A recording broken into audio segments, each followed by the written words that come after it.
আজি মোৰ কলেজীয়া জীৱনৰ শেষৰটো পৰীক্ষা। অত দিনৰে পৰা ৰৈ আছিলোঁ কেতিয়া এক্সামটো শেষ হ'ব, আৰু আজি যেতিয়া সেই দিনটো আহি পৰিলে মনটো কিবা গধুৰ লাগি আছিল ৰাতিপুৱাৰে পৰা।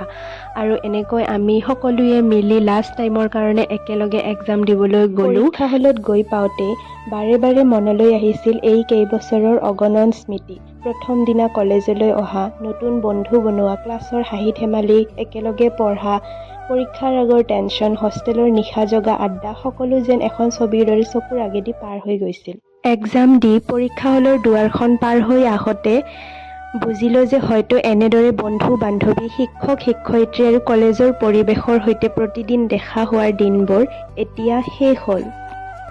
কলেজৰ পৰা বিদায় লৈ হোষ্টেললৈ আহিলোঁ আৰু ৰুমটোৰ সকলো বস্তুবোৰ ভালদৰে পেকিং কৰি থৈ দিলোঁ। আৰু এতিয়া যাবলৈ ওলাইছোঁ ঘৰ। বেডিংখিনি বাৰু বেলেগ এদিন ল'বলৈ আহিম, কিন্তু হোষ্টেলৰ পৰা ওলাই যাওঁতে মনটো বহুত বেয়া লাগিছিল।